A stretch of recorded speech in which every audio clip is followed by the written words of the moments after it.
একটা ফুলা সরকারি চাকরি পাইছে, দৌড়ায় একটা বাপ মার কাছে কইতাছে যে আব্বা আম্মা আমি তো সরকারি চাকরি পাইছি, মাসে প্রায় 2-2.5 লাখ টাকা বেতন পাইম, দেখবা তোমরা ঋণ সহকারে আমি সুদ করে লাইম। এই কথাটা কইতেই বাবা মা একে অপর তাকাইয়া একটু মুস্কি হাসি দিল। তখন ফুলাই কইতাছে কিতা, কি গো তোমরা হাসলা কেন? না বাবা এমনিতে হাসি। আচ্ছা তুই যেহেতু আমাদের ঋণ সুদি করতে চাইতেছস, আজকে রাইটটা যদি তুই আমরা সাথে থাকতে পারস তাহলে তোর ঋণ সুদ হয়ে দেবো।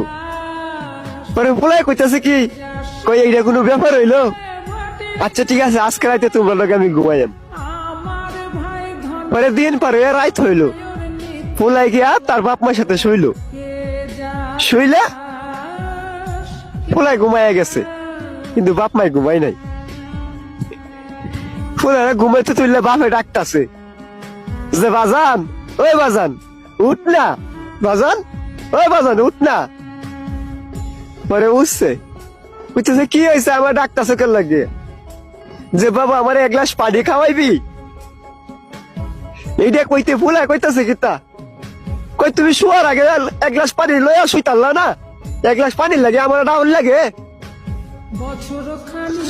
তখনও বাপে কিছু কইলো না, উইটা পানি নিয়ে খায়া লাইলো। আবার পোলা ঘুমাইয়া গেল।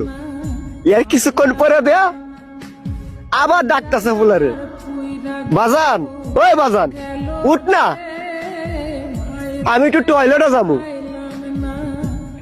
ফুলাই কইতা তুমি কি আমার ঘুমাইতা দিতা না, আগে তো তুমি একলাই টয়লেটে যাইতা, এখন কেন আমারে লাগবো। আবারও বাবাই কিছু কইলো না, ফুলাই গিয়ে ঘুমাইয়া গেল। বাপে টয়লেট থেকে ঠিক চলে এলো। এর কিছুক্ষণ পরে দে আবার ফুলারা ডাকতেছে, বাজান ওই বাজান উঠ না, আমার পেটের মধ্যে খিদা লাগছে, দেখ না ফ্রিজের ভিতরে কিছু আছে নাকি। ফুলাই কইতেছে তুমি কে লয়ে লয়ে খাও গা, আমি ভাবতাম না তোমার দিতাম, আমি ঘুমাইতেছি একটু বাজাতে টাহকের লাগিয়া। আবারও বাবা কিছু কইলো না, ফুলা দিকে সুন্দর মতো ঘুমাইয়া গেল। এর কিছুক্ষণ পরে দেয়া মা 1 গ্লাস পানি ঢালে দিছে ফুলার শরীরে। ফুলা তো বিশাল রাগ পাইছে, উঠতে কইতাছে তোমরা কি চালাইছো, একবার বাপে কয় টয়লেটে যাবো, পানি খাইবো, পেটে খিদা লাগছে ভাত খাইবো, তোমরা কি আমার ঘুমাইতে দিতা না। ওরা আস্তে করে বাপে উঠা ঘরের লাইটটা জ্বালা দিছে, জ্বালা দিলে কইতাছে বাজান